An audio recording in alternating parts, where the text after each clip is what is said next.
सभी को नमस्कार। मैं के पूनिया आप सभी का अपना स्वागत करता हूं। प्यारे साथियों, करंट अफेयर्स की ये सेकंड क्लास रहने वाली है। इससे पूर्व एक करंट अफेयर्स की क्लास अपनी हो चुकी है। ये जो करंट अफेयर्स की क्लासें हैं ये आगामी होने वाली वरिष्ठ अध्यापक भर्ती परीक्षा, वीडियो पटवार, राजस्थान पुलिस चतुर्थ श्रेणी कर्मचारी, आगामी जिन भी भर्तियों का आयोजन होगा सभी में ये प्रश्न उपयोगी साबित हो सकते हैं, क्योंकि मैंने राजस्थान का जो करंट अफेयर्स है उसको इसमें शामिल किया है। कल की क्लास में वैकल्पिक प्रश्नों को अपने देखा था, आज की कक्षा में थोड़ा थ्योरी के रूप में अपने उन प्रश्नों को देखने वाले हैं। तो मैं आपको लिए चलता हूं। यहां आपने देखें तो पहला प्रश्न जो है वो किस प्रकार से आ सकता है, जो इंपॉर्टेंट चीजें हैं उन्हीं को ही मैंने आज के सेशन में लिया है। यहां आप देखिए, colonel Kesari Singh the tiger पुस्तक का विमोचन हुआ है, और ये किसकी पुस्तक है और इसका कब विमोचन किया गया, इसके बारे में प्रश्न यहां पर बन सकता है। तो colonel Kesari Singh the tiger पुस्तक जो है इसके लेखक ठाकुर रुद्रनाथ सिंह हैं, और इसका विमोचन जो हुआ है वो 18 मई 2025 को हुआ है। कब हुआ है सर? 18 मई 2025 को। आओ थोड़ा देखते हैं विस्तृत रूप में। Colonel Kesari Singh the tiger पुस्तक है।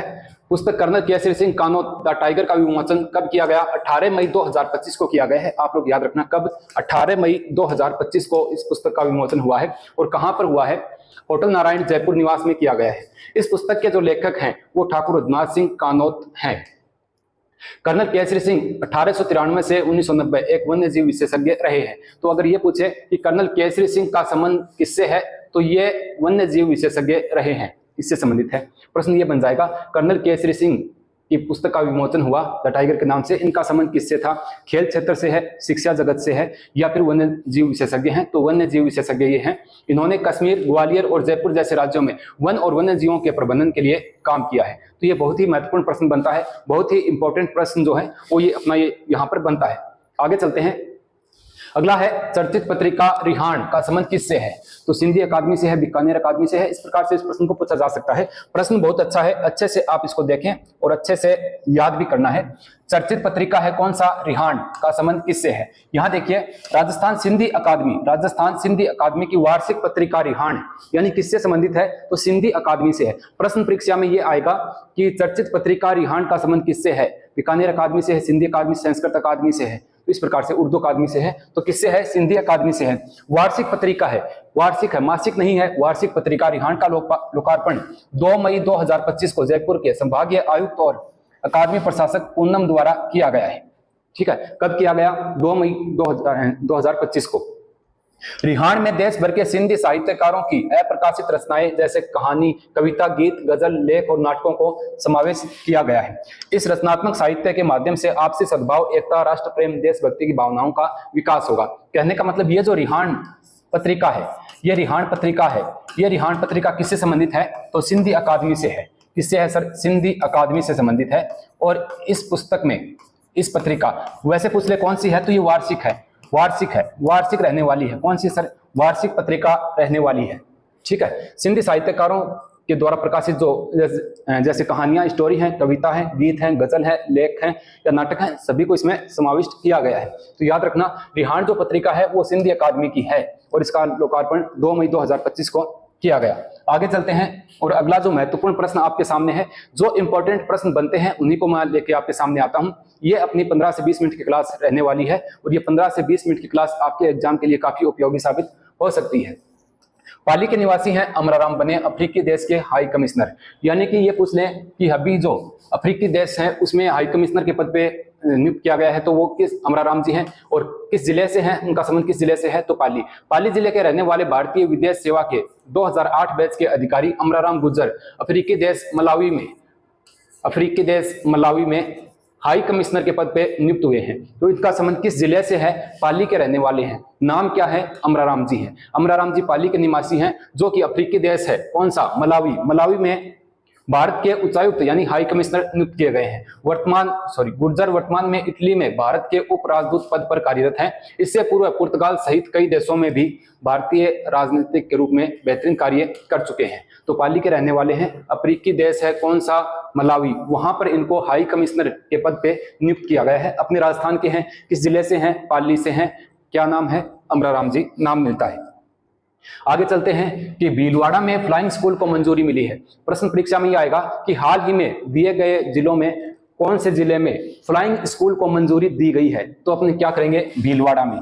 क्या करेंगे, भीलवाड़ा में फ्लाइंग स्कूल को मंजूरी दी गई है। कब दी गई, तो 6 जनवरी 2025 को दी गई है। 6 जनवरी 2025 को राज्य सरकार द्वारा हमीरगढ़ भीलवाड़ा में फ्लाइंग स्कूल खोलने के लिए 6 जनवरी 2025 को मंजूरी प्रदान की गई है। हमीरगढ़ स्थान पड़ता है भीलवाड़ा में, जैसे मांडलगढ़ अपने पढ़ते हैं भीलवाड़ा में है, उसी प्रकार शाहपुरा भीलवाड़ा में पड़ता है, उसी प्रकार हमीरगढ़ जो है वो भीलवाड़ा में।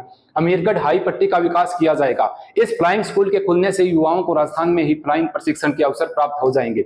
अगले चरण में आदिवासी बाहुल्य प्रतापगढ़ और बांसवाड़ा में भी फ्लाइंग स्कूल खोले जाएंगे। तो पहला अभी फिलहाल कहां मंजूरी मिली है सर, भीलवाड़ा में मिली है। भीलवाड़ा का स्थान कौन सा है, हमीरगढ़। भीलवाड़ा का स्थान पड़ता है हमीरगढ़। यहाँ पर फ्लाइंग स्कूल को मंजूरी दी गई है। इसके बाद में अपने से पूछे तो प्रतापगढ़ और बांसवाड़ा, इससे बाद में अगर अपने से पूछ ले तो क्या होगा, प्रतापगढ़ और बांसवाड़ा जो है यहाँ पर फ्लाइंग स्कूल खोले जाएंगे।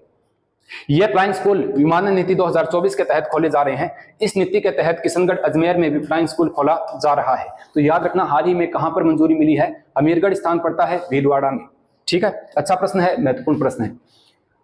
आइकॉनिक बांध का दर्जा किसे दिया गया है, अच्छा प्रश्न है। हाल ही में आइकॉनिक बांध का दर्जा जो है वो किसे दिया गया है, तो देखिए राणा प्रताप सागर बांध है चित्तौड़गढ़ में, उसकी बात यहाँ पर हो रही है। राउत भाटा में चंबल नदी पर बने प्रदेश के सबसे बड़े बांध राणा प्रताप सागर बांध कहाँ है, चित्तौड़गढ़ में। राणा प्रताप सागर बांध चित्तौड़गढ़ को केंद्रीय जल आयोग ने आइकॉनिक यानी कि प्रतिष्ठित बांध का दर्जा दिया है। राणा प्रताप सागर बांध, जिसे अपने कहते हैं कि प्रभाव क्षमता की दृष्टि से सबसे बड़ा बांध है, कौन सा, राणा प्रताप सागर बांध कौन सी नदी पर है सर, चंबल नदी पर। चंबल नदी पर है और कहाँ है, चित्तौड़गढ़ में है। चंबल नदी पर 4 बांध बने हुए हैं, जिसमें राणा प्रताप सागर बांध भी सम्मिलित है, जो कि प्रभाव क्षमता की दृष्टि से सबसे बड़ा है। इसमें अपने आगे देखें तो इस बांध के अतिरिक्त पानी को ब्राह्मणी नदी में भेजकर वहां पर बने बांध से बनास नदी में भेजा जाएगा, फिर वहां पर बिशनपुर तक भेजने की योजना है। राणा प्रताप सागर बांध के कारण ही यहाँ पर परमाणु बिजली घर 8 यूनिट प्रतिस्थापित हुई है, 8 यूनिट स्थापित हुई है। कुल क्षमता 2580 मेगावाट की है। हर दिन 25 करोड़ रुपए की बिजली यहाँ पर बनती है। कैचमेंट प्रदेश के बड़े बांध राणा प्रताप सागर, बिशनपुर बांध, ज्वाजा बांध, माही बजाज सागर बांध, जवाहर सागर बांध और कोटा बैराज प्रमुख हैं। इस सभी में राणा प्रताप सागर का कैचमेंट एरिया सबसे बड़ा है। मैंने आपको बताया कि प्रभाव क्षमता बड़ी इसी की है, सबसे ज्यादा है। जलापूर्ति के साथ हाड़ौती के साथ मध्य प्रदेश के कुछ क्षेत्रों में सिंचाई के लिए पानी उपलब्ध कराना। इस पर परमाणु बिजली घर की 8 इकाइयों के साथ ये पानी बिजली घर है की इकाई स्थापित है। ठीक है, तो आप याद रखना, आइकॉनिक बांध का दर्जा जो है वो राणा प्रताप सागर बांध है, चित्तौड़गढ़ में चंबल नदी पर है, उसको यहाँ पर मिला है। आइकॉनिक का मतलब यहाँ पर प्रतिष्ठित बांध का दर्जा उसे दिया गया है। तो थोड़ा सा आप ध्यान में रखें। वंदे गंगा जल संरक्षण जल अभियान जो है इसकी बात कर लेते हैं कि इसका आयोजन जो है वो कब किया गया, तो 5 जून से 20 जून तक किया गया था। वंदे गंगा जल संरक्षण जल अभियान, देखिए इसका आयोजन कब हुआ सर, 5 जून से 20 जून 2025 तक। 5 जून से 20 जून 2025 तक इसका शुभारंभ जो है वो 5 जून को हो गया था। स्थान जो है वो केशवराय पाटन, बूंदी एवं भरतपुर में किया गया। टैगलाइन इसकी जो रखी गई वो पानी रो मान रखो, जीवन रो ध्यान रखो। ये जो ध्येय वाक्य इसका रखा गया है, पानी रो मान रखो और जीवन रो ध्यान रखो। कौन से का, वंदे गंगा जल संरक्षण जो है प्रश्न परीक्षा में बनेगा। वंदे गंगा जल संरक्षण जल अभियान का मुख्य जो टैगलाइन है वो क्या रखी गई है, पानी रो मान रखो, जीवन रो ध्यान रखो। विभाग जो है वो कौन सा है, जल ग्रहण विभाग एवं भू संरक्षण विभाग जो है इन्होंने सामूहिक रूप से इसका विमोचन किया है। इसका लक्ष्य है भूजल स्तर को बढ़ाना एवं जल संचयन को प्रोत्साहित करना। विशेष संयोग जो है वो 5 जून 2025 को विश्व पर्यावरण दिवस और गंगा दशहरा के एक साथ है। इसी दिन इस अभियान की शुरुआत की गई। इस अभियान के तहत चंबल माँ यानी सरमवंती नदी जो है की पूजा कर चुनरी महोत्सव मनाया गया। तो चुनरी महोत्सव जो है इसको भी आप याद रखना, चुनरी महोत्सव। वैसे महोत्सव मैंने क्लास में आपको अलग से करवाए थे, महोत्सव चुनरी महोत्सव जो है इसको विमोचन भी किया गया इसी दिन, क्योंकि केशवराय पाटन बूंदी में है और भरतपुर 2 जगह आप इसको याद रखेंगे। आगे चलते हैं और यहाँ देखिए मिशन मनुहारी कार्यक्रम क्या है। मिशन मनुहारी कार्यक्रम थोड़ा सा डिटेल देख लेते हैं, उसके बाद में आप लोगों को पता लग जाएगा, परीक्षा में आप सही कर पाएंगे। मिशन मनुहारी कार्यक्रम क्या है, तो इसका मुख्य संकल्प जो है वो अपनो स्वस्थ राजस्थान, अपनो स्वस्थ राजस्थान, ये इसका संकल्प रखा गया है। इसका मिशन मनुहारी कार्यक्रम जो है इसका शुभारंभ हुआ है 7 अप्रैल 2025 को मुख्यमंत्री महोदय के द्वारा इसका शुभारंभ किया गया है। इसका विभाग की बात करें तो चिकित्सा एवं स्वास्थ्य विभाग द्वारा संबंधित है, क्योंकि मिशन मनुहारी कार्यक्रम जो है ये पोषाहार से संबंधित भी है कहीं ना कहीं। राजस्थान सरकार ने टाइप 1 डायबिटीज देखभाल के लिए राष्ट्रीय स्वास्थ्य मिशन के तहत भारत का पहला समर्पित कार्यक्रम समीमन मनुहारी शुरू किया है? देखिए ये मिशन मनुहारी है, मिशन मनुहारी शुरू किया है। यह कार्यक्रम पायलट प्रोजेक्ट के रूप में जयपुर, नागौर, उदयपुर, याद रखना जयपुर, नागौर, उदयपुर, जोधपुर के 12 जिलों में उप जिला अस्पतालों में शुरू किया गया है। इस कार्यक्रम के अंतर्गत निरोग्य राजस्थान अभियान, मिशन लीवर स्माइल, मुख्यमंत्री आयुष्मान आदर्श ग्राम पंचायत योजना एवं राइट राजस्थान जैसी योजनाओं का भी शुभारंभ किया गया। थोड़ा सा ये टेक्निकल इशू हुआ है, यहाँ पर राजस्थान लिखा हुआ है, तो आप क्या याद रखेंगे? मिशन मनोहारी कार्यक्रम जो है उसका मुख्य संकल्प क्या रखा गया? अपनो स्वस्थ राजस्थान। ठीक है, किस विभाग से संबंधित है? तो चिकित्सा विभाग से संबंधित है, चिकित्सा एवं स्वास्थ्य विभाग से संबंधित है। कौन सा मिशन मनोहारी कार्यक्रम जो है ये, इसका शुभारंभ 7 अप्रैल को किया गया मुख्यमंत्री द्वारा। ठीक है, आपसे ये पूछ ले कि किन जिलों में किया गया, तो आप याद रखेंगे यहाँ पर देखिए मैंने आपको बताया था कि जयपुर, नागौर, उदयपुर और जोधपुर के 12 जिलों में इसका प्रारंभ जो है वो किया गया है। आगे चलते हैं, राजस्थानी सम्मेलन 2025 का आयोजन। राजस्थानी सम्मेलन 2025 का आयोजन कहां पर हुआ? तो यहां पर देखिए, पहले तो ये देखें कब किया गया, तो 10 दिसंबर 2025 को। राज्य सरकार 10 दिसंबर, सॉरी ये थोड़ा सा गलत लिखा है यहाँ पर, 2025 को प्रवासी राजस्थानी सम्मेलन का आयोजन करने जा रही है, जिसका उद्देश्य प्रवासी राजस्थानियों के योगदान को सम्मानित करना है। प्रवासी राजस्थानी जो कि बाहर रह रहे हैं उनके लिए ये जो सम्मेलन है इसको राज्य सरकार द्वारा क्रियान्वित किया गया है। इस सम्मेलन में विभिन्न क्षेत्रों के योगदान देने वाले प्रवासी राजस्थानियों को सम्मानित किया जाएगा। सामाजिक, आर्थिक, औद्योगिक क्षेत्र में योगदान देने वाले प्रवासी राजस्थानियों को सम्मेलन में सम्मानित किया जाएगा। मुख्यमंत्री महोदय द्वारा पहल की गई कि 10 दिसंबर को हर वर्ष प्रवासी राजस्थानी दिवस मनाया जाएगा। ठीक है, तो राजस्थानी सम्मेलन जो है इसके बारे में मैंने आप लोगों को बता दिया है। अच्छा प्रश्न बनता है, खेलो इंडिया पैरा गेम्स, यहां से प्रश्न पुटअप होने की पूरी पॉसिबिलिटी बनती है। प्रश्न ये है, खेलो इंडिया जो पैरा गेम्स है इसमें जो डिटेल में बातें दी गई हैं उनको आप थोड़ा अच्छे से देखिएगा।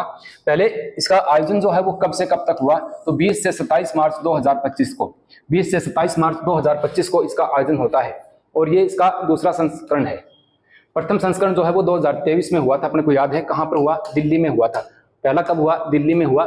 नई दिल्ली में आयोजित खेलो इंडिया पैरा गेम्स में निशानेबाजी, राइफल एवं पिस्टल में स्पर्धा में राजस्थान ने 9 पदक, राजस्थान ने कितने पदक जीते थे उसमें?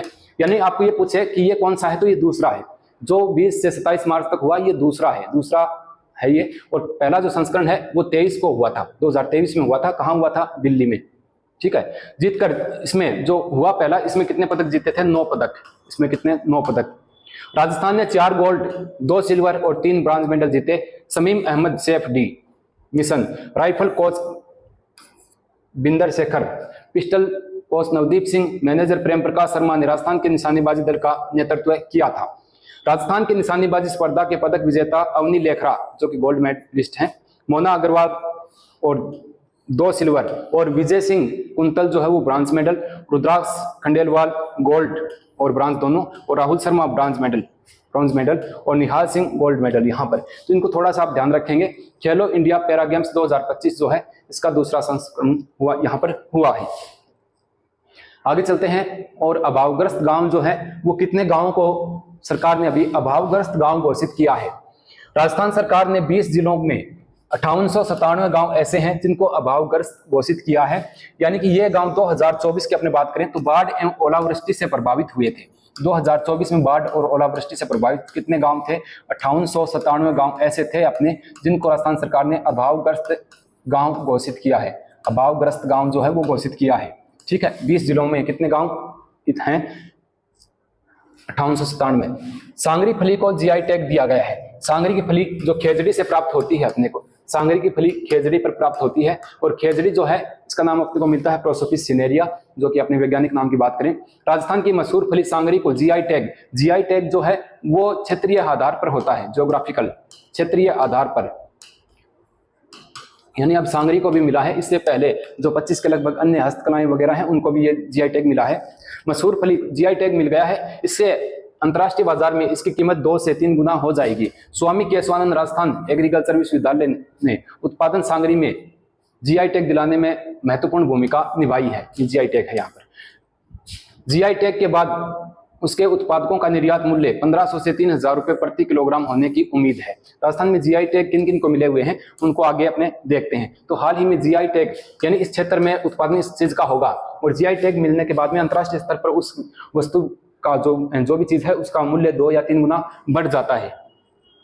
यहाँ देखिए अभी तक किन किन को जीआई टैग जो है वो मिल चुका है। तो हैंड ब्लॉक बगरू प्रिंट जो है उसको मिला हुआ है, किसमें सर, हस्तकला में मिला हुआ है। जीआई टैग किन किन को है, बीकानेरी गुजिया है जो बीकानेर का है, प्रसिद्ध है, खाद्य वस्तु में उसको मिला हुआ है। ब्लू पोल्ट्री जयपुर की प्रसिद्ध है, हस्तशिल्प कला में आती है, इसको भी जीआई टैग मिला है। उसके बाद में कठपुतली है, राजस्थान की है, हस्तशिल्प कला, ठीक है। राजस्थान में पूछ ले तो उदयपुर की, कहाँ की सर, उदयपुर में, इसको भी जीआई टैग मिला है। कठपुतली लोगो जो है उसको भी मिला है हस्तकला में। कोटा डोर की साड़ियां हैं, कोटा की, हस्तशिल्प में आती हैं, उसको भी मिला है। मकराना का संगमरमर है, इसको भी मिला है, प्राकृतिक रूप में दिया गया है। मोलेला की मिट्टी कला जो है नाथद्वारा की, इसको भी मिला है। मोलेला मिट्टी कला का लोगो है उसको भी दिया गया है। फुलकारी राजस्थान, हरियाणा और पंजाब में जो चुन्नी ओढ़ी जाती है इसको भी दिया गया है। सांगानेरी हैंड ब्लॉक प्रिंट जो है उसको भी जीआई टैग है। थेवा कला प्रतापगढ़ को है। और पोखरण पोल्ट्री जो है, पोखरण पोल्ट्री जो है उसको लाल व सफेद पोल्ट्री के नाम से जाना जाता है, उसको भी दिया गया है। सोजत की जो मेहंदी है उसको भी दिया गया है, सोजत की मेहंदी को, जो पाली की प्रसिद्ध है, सोजत पाली में हस्तशिल्प में आती है। पिछवाई नाथद्वारा राजसमंद की है, इसको भी दिया गया है, 2023 में दिया गया। जोधपुरी बंदेज जो है उसको अगस्त 2023 में दिया गया। कोफ्तागिरी को मिला हुआ जीआई टैग, उदयपुर वाली कोफ्तागिरी, वैसे कोफ्तागिरी जयपुर की प्रसिद्ध है, कोफ्तागिरी जयपुर की है, लेकिन उदयपुर की कोफ्तागिरी को जीआई टैग दिया गया है। उस्तकला बीकानेर की अगस्त 2023 में दिया गया था। जो कसीदाकारी क्राफ्ट है बीकानेर की उसको भी मिला हुआ है। तो आप इन चीज़ों को अच्छे से याद रखें। तो करंट जीके के ये 10 के लगभग महत्वपूर्ण प्रश्न बने हैं जो मैं आप लोगों के लिए हमेशा लेके उपस्थित होता रहूंगा। अगर आपको वीडियो अच्छा लगे, वीडियो के प्रति आपकी जो भी राय हो तो आप कमेंट बॉक्स में जरूर बताएं। मिलते हैं किसी अन्य सेशन में, तब तक के लिए नमस्कार।